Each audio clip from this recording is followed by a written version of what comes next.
I'm telling you this, and I want somebody to send it to you. And I've been seeing it in the chat. Yeah. Y'all know who I'm talking about. I don't know who you talking about, but I'm with you. Say my name again, and I'm gonna release the DM. He says he told me, and my guy Jordan is over there. He said, now they're gonna come for you. I said, can't come for me for what? I didn't say anything. Right. Big deviance is all catching hell in 2024. It's up for all of them. It don't matter if you Diddy or whoever you is. TG Jakes, any of them. All lies will be exposed. That's all. Being a celebrity always exacts a steep toll, and Shannon Sharpe is experiencing firsthand just how toxic the industry can be. What's more astonishing? Katt Williams predicted all of this just a few months ago. Since his interview with Katt Williams, Shannon's podcast, Club Shay Shay, has been smashing records, becoming the most watched podcast video in YouTube's history. But not everyone in the industry is celebrating his success. Recently, Shannon vented in an interview about celebrities attempting to shut down his show and sabotage his career. Some have even resorted to threats, and former guests who once praised the show are now abruptly canceling appearances without explanation. We've always known the entertainment world can be ruthless, but it's next level. Rumors are circulating that Shannon's safety may even be at risk due to the intensity of the backlash. Grab a seat because this situation deserves a closer look. But first, don't forget to like, subscribe, and hit the bell icon for all the latest updates on your favorite celebrities. He said they're gonna come. And they're gonna say a lot of different things. And they're gonna be some people that you thought you might be able to get that they're not gonna come now. I didn't know it was gonna cause this kind of ripple. I didn't think it was gonna move me in the direction. I'm glad it did. Recently, Shannon Sharpe opened up in an interview about the challenges he's encountered since gaining viral fame following his earlier interview with Katt Williams this year. During a conversation with Cam Newton, Shannon discussed why celebrities often choose his podcast as a platform to share candid insights. Shannon revealed that before every interview begins, he ensures to ask the celebrities if there are any topics they prefer not to discuss on air. His goal is to allow them to authentically showcase themselves to the world from their own perspective. I said, is there anything that you don't want to talk about? I always ask the guests that.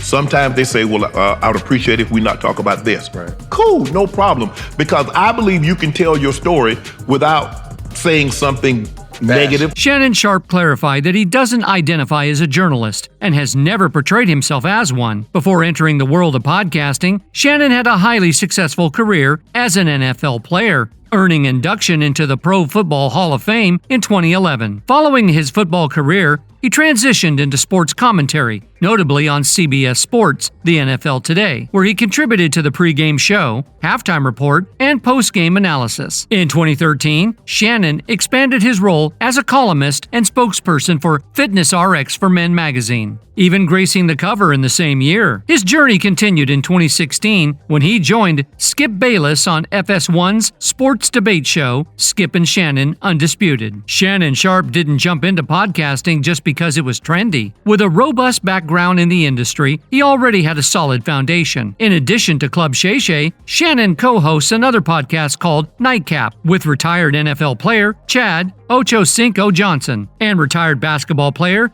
Gilbert Arenas. However, Club Shay Shay has gained more prominence, fueled by viral interviews like those with Katt Williams and Steve Harvey. In 2021, his episode featuring Bubba Wallace was selected by the Apple Podcasts editorial team for their Best of 2021 list. Shannon launched Club Shay Shay in 2020 during the pandemic, discovering a new passion post-retirement from professional sports, podcasting. His goal has been to provide Black entertainers a platform to share their stories without fear of harsh judgment. As he puts it, he sees himself as a conversationalist rather than a journalist. I'm having a conversation. You and I having a conversation, you're not going to cut me off, I'm not going to cut you off. However, despite Shannon's prior media experience, nothing could have anticipated the immense success his podcast achieved. and it all stemmed from Katt Williams. Shannon revealed that he had been pursuing Katt for about a year before finally securing the interview. Serendipitously, Shannon crossed paths with Katt's new manager one day, who promptly connected him with Katt within a week. This pivotal episode saw Katt sharing candid insights about the industry on Club Shay Shay, spilling all the tea. You don't do sit-downs, you see what I'm saying? Kim, I've been trying to line Katt up for a year. I tried to line him up for a year. People don't know this, but Katt doesn't like to fly. She said, yeah, today is my last day. I said, you got a new job? She said, I'm leaving to be Katt Williams' tour manager. Wow. I said, I've been trying to get Katt for a year. That was a Friday.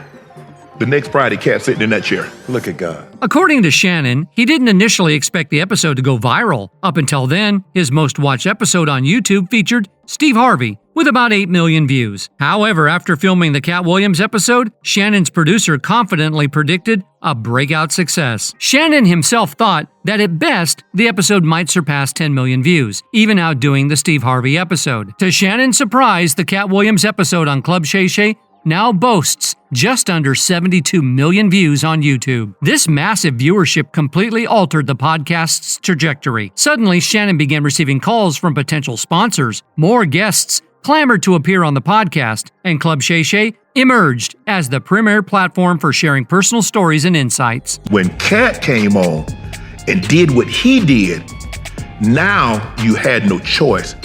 Advertisers, sponsors had to take Club Shay Shay serious. Right. People that did, he just this, he's a dumb jock, he talked with a lisp. Well, that dumb jock that talked with a lisp has the #1 podcast on YouTube. You know what's wild? Katt Williams actually predicted that this would happen right after his episode aired. I promise you, everybody trying to double back. You're gonna be having to beat them off with a stick. You won't let him. They're coming. But it takes a darker turn. While Shannon enjoyed the success of Club Shay Shay, he began noticing discontent from some industry figures who sought to undermine the podcast. And that wasn't the extent of it. Certain celebrities, unsettled by Shannon's rise, attempted to paint him and Club Shay Shay as provocateurs, accusing him of stoking controversy in the comedy world following the Katt Williams interview. To be fair, it's not entirely surprising that some took issue with Shannon, given Katt Williams' unfiltered interview style. Williams didn't hold back, calling out numerous comedians and exposing industry falsehoods. He accused Cedric the Entertainer of being a sellout and a joke thief since 1998. Williams also targeted Faison Love and Ricky Smiley, alleging their fame stemmed from compromising their integrity and pandering to industry gatekeepers rather than genuine talent. But Katt didn't stop there. He went on to publicly criticize Kevin Hart, accusing him of not only lacking talent and humor, but also selling out and acting as a gatekeeper within the industry. Katt even labeled Kevin as an industry plant. He began by debunking Kevin's narrative of growing up on the East Coast, asserting that it was implausible for Kevin to have started his career there only to achieve greater fame in Los Angeles. In 15 years in Hollywood, no one in Hollywood has a memory of going to a sold-out Kevin Hart show, there being a line for him ever getting a standing ovation at any comedy club. Then Katt Williams proceeded to question Kevin Hart's rise in the industry, suggesting that Kevin seemingly emerged out of nowhere and quickly secured numerous gigs and TV roles that typically take comedians much longer to attain. Katt asserted that the reason behind Kevin's rapid success was because he was viewed as an industry plant. Moreover, Katt accused Kevin of transforming into a gatekeeper himself, enabling other industry plants, such as Tiffany Haddish, to gain prominence. Katt was relentless in his criticism, and his ongoing feud with Kevin Hart was no surprise given their history. Katt has consistently targeted Kevin, even calling him out in the past for appearing in a dress on screen. According to Katt, the practice of straight black men wearing dresses in film and television is perpetuated by industry gatekeepers, aiming to undermine black masculinity. Kevin told you he wasn't gonna wear no dress until they offered him the dress, and then he put it on. And what did he say after he wore it? I made my own decision. Duh. But you didn't make it before they brought it up, did you? It's okay. It's all right. Kevin Hart wearing a dress in the SNL skit, and Dave Chappelle spoke about that as a comedian. Black actors are always, being asked to wear dresses. Have you ran into that? And what do you think about that whole Illuminati theory that people put out there about that? It is possible that there isn't anything funnier than a guy in a dress. And if that's the case, then it might also be said that there's nothing funnier than a black guy in a dress. Okay, well, I watched all of my friends throughout my entire life be able to dunk a basketball, but not me. So everybody can't do everything. So, you know, some of us make choices. I think it's not a biggest choice for others. In that interview, Katt discussed how speaking truthfully often leads industry powers to discredit him, portraying him as unstable and attacking his credibility. He remarked, "Some of us oppose the Illuminati, and we pay a price for it. When you oppose the Illuminati, you face constant backlash. The media despises you, and nobody supports you." It appears Shannon Sharpe is experiencing exactly what Katt warned about earlier this year. According to Shannon, after Katt appeared on Club Shay Shay, which he aimed to make a platform for honest storytelling, critics began targeting the podcast. Shannon didn't anticipate the level of backlash he's encountered. Previously, eager guests withdrawing without explanation, criticism of his interviewing style, and active attempts to cancel him. I didn't know it was gonna cause this kind of ripple. I didn't think it was gonna move me in the direction. I'm glad it did. And some of the comedians had taken shots at other comedians, but nothing like this. I didn't expect the vitriol. Take D.L. Hugley, for instance. During the Club Shay Shay interview, Katt Williams didn't criticize D.L. Hugley, despite being blunt about many other comedians. However, that didn't prevent D.L. Hugley from strongly criticizing Katt for his comments about other comics. He also threw shade at Shannon Sharpe, dubbing him Wendy Williams with muscles. What's surprising is that there has been no known history of conflict between Shannon and D.L. Hugley. So where did this animosity come from? According to sources, D.L. Hugley was displeased with the attention Shannon and Katt Williams garnered from that interview, prompting him to take steps to undermine it. Why you telling so goddamn much? What am I gonna say now? At least nobody had alopecia, so. Well, shit getting messy as hell. Shannon Sharpe is like Wendy Williams with a weight center. But D.L. Hugley isn't alone in his sentiment. Another individual reportedly attempting to hinder Shannon's career is Steve Harvey. Steve Harvey previously appeared on Club Shay Shay for a regular interview covering various topics, from lifestyle to industry insights. The episode gained attention and went viral, which was expected given Steve Harvey's prominence. However, when Katt Williams joined the podcast, his interview surpassed Steve Harvey's in views, becoming the most viral podcast in YouTube history after Katt's scathing commentary on various personalities, including Steve Harvey himself. Understandably, Steve Harvey wasn't pleased with the turn of events, particularly due to the criticisms directed at him during the Katt Williams interview. The same Steve that went to go watch Mark Curry do his whole sitcom and then stole everything Mark Curry had. Now Steve got a sitcom where he the principal and he wear a suit and then he gets this high top fade, making all black men think he got the best lineup in the business. Katt Williams disclosed the true reason behind Steve Harvey's departure from stand-up comedy, alleging it stemmed from an incident where Katt exposed him as wearing a wig, which Katt claimed embarrassed Steve. According to Katt, Steve said he quit stand-up because he had 7 TV shows. The problem was, when he quit, he didn't have those shows. He quit after losing a comedy battle, the championship of stand-up comedy, against me in Detroit, in front of 10,000 people. I revealed that he was actually bald, not wearing a wig. That's why he couldn't continue with stand-up. Then he talked about how Steve literally stole his come-up story about being broke and living in his car, saying, "I've had a sip less than you." This is like Steve Harvey telling people he used to be homeless. That's my story. That's not his story. Steve Harvey was never homeless. However, this wasn't the first time Katt Williams had publicly criticized Steve Harvey. Previously, Katt accused Steve of perpetuating damaging stereotypes about black men. For instance, Katt alleged that Steve pressured Cedric the Entertainer into wearing a dress, contributing to a broader Hollywood conspiracy to emasculate black men. According to Katt, Steve undermined Cedric, whom he saw as a threat to his own career trajectory, by pushing him into roles he wasn't comfortable with. Katt has been vocal about his belief that Steve Harvey's rise in entertainment was unethical, suggesting Steve lacks moral integrity. During his Club Shay Shay interview, Katt went as far as to criticize Steve's comedic skills and performance, questioning Steve's self-proclaimed title as the king of comedy. The reason you were supposed to go last is because it was your tour. Tell the truth. It was Steve's tour. Not it was going to be called the Kings of Comedy. It was Steve's tour. These are the guys opening for him.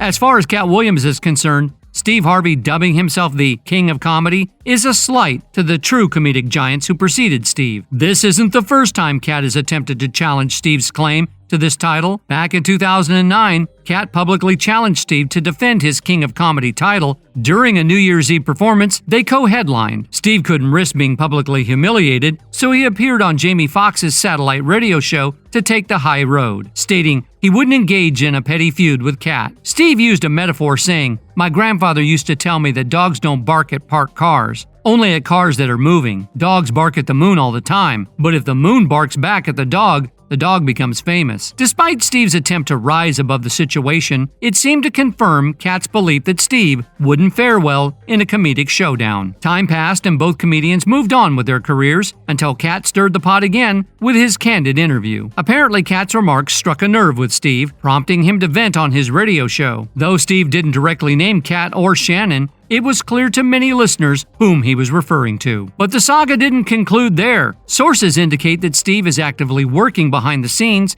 to dissuade other celebrities from appearing on Club Shay Shay. This thing that's going around now about comedy beefs, it's only coming really from a few people.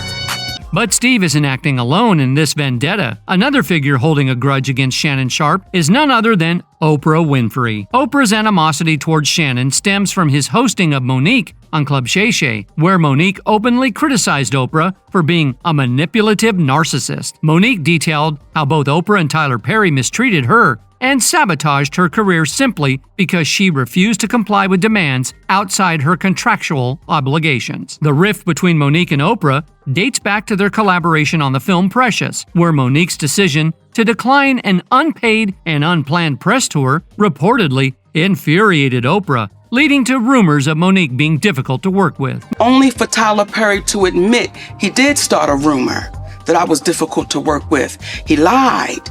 Only for Tyler Perry to admit I was wrong, and when my movie Boo come out, I'm gonna say that. Naturally, Oprah was deeply displeased by these revelations. Meanwhile, Shannon himself has not been immune to controversy. While Club Shay Shay interviews typically foster a positive atmosphere where guests enjoy themselves, certain episodes have sparked criticism against Shannon. Recently, he faced backlash following his interview with Amanda Seales. During the conversation, Amanda candidly discussed her experience living with autism as a black woman in America, highlighting the challenges she's encountered. However, Shannon's initial demeanor in the interview raised eyebrows. At one point, when Amanda shared how her mother had noticed her autism symptoms and recognized her unique thought processes, Shannon appeared dismissive, seemingly attempting to discredit her experiences. Just because you have a... In the interview, Amanda recounted an incident where she corrected a teacher for what she believed was a racially insensitive remark. As the only black student in the class, Amanda felt compelled to address what she perceived as racism. However, instead of acknowledging her concerns, the teacher called for a parent-teacher meeting